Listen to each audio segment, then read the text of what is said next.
নমস্কাৰ বন্ধুসকল যোৱা 2-3 দিনৰ পৰা যথেষ্ট মানুহে মোক ফোন কৰি সুধিছে যে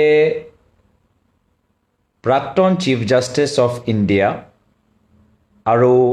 বৰ্তমানৰ ৰাজ্যসভা সাংসদ মাননীয় ৰঞ্জন গগৈ ডাঙৰীয়াই নিজৰ কিতাপ নিজৰ গ্ৰন্থ জাষ্টিস ফৰ আ জাজ তাৰ ভিতৰত উল্লেখ কৰিছে যে প্ৰয়াত প্ৰাক্তন মুখ্যমন্ত্ৰী জননেতা তৰুণ গগৈদেৱে এটা সময়ত তেওঁৰ পৰা কিবা এটা ব্যক্তিগত সহায় বিচাৰিছিল এটা কেছৰ সন্দৰ্ভত এই ক্ষেত্ৰত মোৰ কি প্ৰতিক্ৰিয়া আছে ৰাইজে জানিবলৈ বিচাৰিছে মই ক'বলৈ বিচাৰিছোঁ যে মাননীয় ৰঞ্জন গগৈদেৱৰ প্ৰতি কিবা এটা ব্যক্তিগত মোক প্ৰতিক্ৰিয়া দিব লাগে মই নাভাবোঁ যদি তেখেতৰ ৰেকৰ্ড চোৱা যায় চিফ জাষ্টিস অফ ইণ্ডিয়া হিচাপে আৰু চিফ জাষ্টিস অফ ইণ্ডিয়া পদ এৰি ৰাজ্যসভা সাংসদ হৈ যোৱাৰ পিছত যদি তেখেতৰ ৰেকৰ্ড চোৱা যায় তেতিয়া গোটেইখিনি কথা তাতেই স্পষ্ট হৈ যায় তেওঁ চিফ জাষ্টিস অফ ইণ্ডিয়া হৈ ৰাফায়েল কেছত চিল্ড কাভাৰ্ছৰ এটা জুৰিছপ্ৰুডেন্স আৰম্ভ কৰিলে অযোধ্যা কেছত যথেষ্ট তৎপৰতা দেখালে এটা ব্যক্তিগত কেছত নিজৰ লগত জড়িত হৈ থকা এটা ব্যক্তিগত কেছত তেওঁ নিজে বেঞ্চত বহিলে আৰু চিফ জাষ্টিস অফ ইণ্ডিয়াৰ পদ এৰি তেওঁ মাত্ৰ 4 মাহৰ ভিতৰত ৰাজ্যসভা সাংসদ হ'ল আৰু ইতিমধ্যে কিছুমান বাতৰিত উল্লেখ কৰা গৈছে যে প্ৰায় 10% এটেণ্ডেঞ্চ আছে তেওঁ ৰাজ্যসভা সাংসদ হিচাপে 10% এটেণ্ডেঞ্চ এয়া হ'ল তেওঁৰ ৰেকৰ্ড আৰু যি সময়ত প্ৰাক্তন মুখ্যমন্ত্ৰী তৰুণ গগৈদেৱ জীৱিত আছিল সেই সময়ত তেওঁ একো কথা উল্লেখ নকৰিলে আজি প্ৰয়াত মুখ্যমন্ত্ৰী তৰুণ গগৈদেৱ আমাৰ লোকৰ মাজত নাই তেওঁ নিজৰ কথা ক'ব নোৱাৰে আজি তেওঁ নিজৰ গ্ৰন্থত এইখিনি কথা ক'বলৈ আৰম্ভ কৰিছে তো মই ভাবোঁ তেওঁ ইমান দীঘলীয়া ৰেকৰ্ড এই ৰেকৰ্ডৰ ভিতৰত আজি তেওঁ প্ৰয়াত মুখ্যমন্ত্ৰী তৰুণ গগৈদেৱৰ প্ৰতি নিজৰ অভিযোগ যে দাঙি ধৰিছে তেওঁ দীঘলীয়া ৰেকৰ্ডত এইটো আৰু এখন চেপ্টাৰ যি চেপ্টাৰ ৰাইজৰ সন্দৰ্ভত পাব্লিক অপিনিয়নৰ কোৰ্টত তেওঁৰ যি এটা স্থিতি পালে সেই স্থিতি একে থাকিব আৰু তেওঁ এই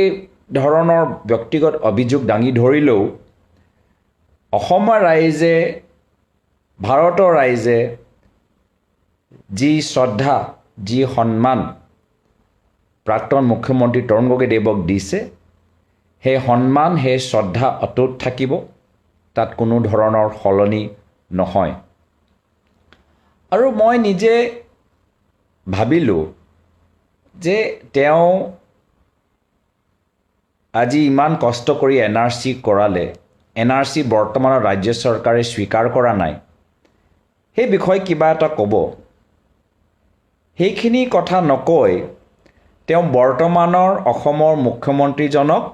শুভেচ্ছা জ্ঞাপন কৰিছে আৰু ইনকাম টেক্সৰ এক্সপাৰ্ট হিচাপে তেওঁক স্বীকৃতি দিছে এতিয়া কেনেকৈ আমাৰ অসমৰ মুখ্যমন্ত্ৰী হিমন্ত বিশ্ব শৰ্মা ডাঙৰীয়া ইনকাম টেক্স এক্সপাৰ্ট হ'ল সেইটো ময়ো কেতিয়াবা জানিবলৈ বিচাৰোঁ বা ৰাইজেও ইচ্ছুক দ্য ৱায়াৰ নিউজ পৰ্টেলত যি ধৰণৰ কেছ ওলালে য'ত মুখ্যমন্ত্ৰী মহোদয়ৰ পৰিয়ালৰ নামত কোম্পানী আছে, মাটি আছে। আৰু অলপ দিন আগত যদি ৰাইজক মনত আছে, তেতিয়া এজন মানুহে মাটি দালালে এজন অভিযোগ দাঙি ধৰিছিল যে সৰু পথাৰত মুখ্যমন্ত্ৰী মহোদয়ৰ ঘৰৰ কোনোবা এজনে মাটি লৈছে। এইখিনি কথাত মুখ্যমন্ত্ৰী মহোদয়ে কোনো স্পষ্টীকৰণ দিয়া নাই বা স্বীকাৰো কৰিছে কি হয় কোনোবা এজন তেওঁৰ ঘৰৰ মানুহে ক'ৰবাত বাগান লৈছে, ক'ৰবাত কোম্পানী খুলিছে, চেনেল হৈছে, আৰু এই দ্য ৱায়াৰ পৰ্টেলত এইখিনি কথা ওলাইছে। তো এনেধৰণৰ অভিযোগ হৈ যোৱাৰ পিছত, এনেধৰণৰ অনুভৱৰ পিছত হ'ব পাৰে আমাৰ মুখ্যমন্ত্ৰী মহোদয়, বৰ্তমানৰ অসমৰ মুখ্যমন্ত্ৰী মহোদয় এজন ইনকাম টেক্সৰ ওপৰত এক্সপাৰ্ট হ'ব পাৰে। তথাপিও মই ভাবোঁ তেওঁ নিজৰ কামৰ ব্যস্ততাৰ মাজত নিজৰ পৰিয়ালৰ বিভিন্ন সদস্যসকলে যোৱা 10-15 বছৰৰ ভিতৰত কিমান কোম্পানী খুলিলে, অসমত বিভিন্ন জিলাত কিমান বিঘাই বিঘাই মাটি নিজৰ নামত কৰিলে, যদি কেতিয়াবা সময় পায় এইখিনি কথাত তেওঁ স্পষ্ট কৰিব। য'ত মোৰ কথা আহিল, মই এটা ৰাজহুৱা সিদ্ধান্ত লৈছোঁ যে মই কেতিয়াও নিজৰ পৰিয়ালৰ নামত অসমত আমি মাটি নলওঁ বা পৰিয়ালৰ নামত কোম্পানী মই নোখোলোঁ। এইটো মোৰ ব্যক্তিগত এটা মই ভাবিছোঁ এটা ৰাইজৰ এটা ৰাজহুৱা সিদ্ধান্ত মই জনাইছোঁ, ৰাইজে পিছত ধৰিব পাৰে। কিন্তু আজিৰ তাৰিখত মই ভাবোঁ যে মুখ্যমন্ত্ৰী মহোদয়েও নিজৰ কথাখিনি স্পষ্টীকৰণ দিয়ক আৰু প্ৰাক্তন CGI বৰ্তমানৰ ৰাজ্যসভা সাংসদ ৰঞ্জন গগৈ ডাঙৰীয়া তেওঁ নিজৰ গ্ৰন্থ প্ৰকাশ কৰিছে। সেই গ্ৰন্থ আগন্তুক দিনত আৰু সফল হওক আৰু সফলতা লাভ কৰক, ভাল চেল হওক, ভাল ফিগাৰ হওক, ভাল এইটো বেষ্ট চেলাৰ হওক, সেইটোৱে মোৰ কামনা থাকিল। মোৰ এইখন ফেচবুক লাইভত যথেষ্ট মানুহ যোগ দিছে, সকলোকে মই ধন্যবাদ জ্ঞাপন কৰিছোঁ, সকলৰ মংগলৰ কামনা কৰিছোঁ। সকলোৱে জানে যে আজিৰ তাৰিখত দিল্লীত পাৰ্লিয়ামেণ্ট চলি আছে। অসমৰ সংসদ হিচাপে মই চেষ্টা কৰি আছোঁ যে অসমৰ কথাখিনি, ভাৰতৰ কথাখিনি, আমাৰ ৰাইজৰ লগত জড়িত হৈ থকা প্ৰত্যেক গুৰুত্বপূৰ্ণ কথাখিনি সংসদৰ মাজত ভালদৰে উত্থাপন হ'ব লাগে। এয়াই মোৰ কৰ্তব্য, সেয়াই মোৰ দায়িত্ব, আৰু এই দায়িত্ব পালন কৰাৰ ক্ষেত্ৰত আপোনাৰ সকলৰ মই আশীৰ্বাদ বিচাৰিছোঁ, পৰামৰ্শ বিচাৰিছোঁ, সহায় আৰু সহযোগ বিচাৰিছোঁ। ধন্যবাদ, শুভৰাত্ৰি।